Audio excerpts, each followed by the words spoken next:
Guys, അപ്പോൾ ഇന്ന് നമ്മൾ വന്നിട്ടുള്ളത് ഒരു പായസത്തിന്റെ റെസിപ്പി ആയിട്ടാണ്. അപ്പം ഇതൊരു വീഡിയോ കണ്ടിട്ട് ഞാൻ ട്രൈ ചെയ്ത് നോക്കേണ്ട ഒരു റെസിപ്പിയാണ്. ആദ്യം തന്നെ ബട്ടർ ചൂടാക്കി അതിലേക്ക് കുറച്ച് ഉണക്കമുന്തിരിയും ചേർത്ത് നന്നായി ടോസ്റ്റ് ചെയ്ത് മാറ്റി വെച്ചതിന് ശേഷം അതേ ബട്ടർ തന്നെ നമുക്ക് ഗ്രേറ്റ് ചെയ്തിട്ടുള്ള ഈ ക്യാരറ്റും ചേർത്തിട്ട് നന്നായിട്ടൊന്ന് ഇളക്കി കൊടുക്കുക. ഇതിന്റെ പച്ചമണൊക്കെ ഒന്ന് മാറുന്ന വരെ തന്നെ നന്നായിട്ട് ഒന്ന് ടോസ്റ്റ് ചെയ്തെടുക്കണം. എന്നിട്ട് അത് മാറ്റി വെച്ച് ഞാനിപ്പോൾ ഇവിടെ എടുത്തിട്ടുള്ളത് ഒരു പാക്ക് പാലാണ്. ആ ഒരു പാക്ക് പാലിലേക്ക് ഒരു ഗ്ലാസ് വെള്ളം എന്ന അളവിൽ ചേർത്ത് നമുക്ക് ആവശ്യത്തിന് പഞ്ചസാരയും ചേർത്ത് പിന്നെ കുതിർത്ത് വെച്ചിട്ടുണ്ടായിരുന്ന സാബൂൻ അരിയും ചേർത്തിട്ട് നന്നായിട്ടൊന്ന് ഇളക്കി കൊടുക്കുക.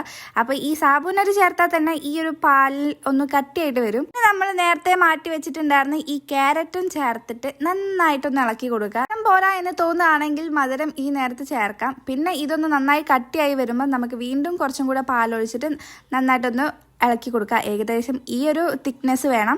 എന്നിട്ടൊന്ന് തിളച്ചിട്ട് ജസ്റ്റ് ഒന്ന് മാറ്റി വെക്കുക. ലാസ്റ്റ് നമുക്ക് ചേർക്കാനുള്ളത് ഏലക്കായാണ്. അങ്ങനെ ഏലക്കായും ചേർത്ത് കഴിഞ്ഞ് നമ്മൾ പായസം റെഡിയാണ്. ഇനി കഴിച്ച് നോക്കാം. കഴിച്ച് നോക്കുന്നതിന് മുന്നേ ഇത് ചൂടാറി കഴിക്കുകയാണെന്ന് വെച്ചാൽ ഭയങ്കര ടേസ്റ്റാണ്. എനിക്ക് ഭയങ്കര ഇഷ്ടപ്പെട്ട്. അപ്പോൾ എന്തായാലും ഒന്ന് ട്രൈ ചെയ്ത് നോക്ക്. ബൈ.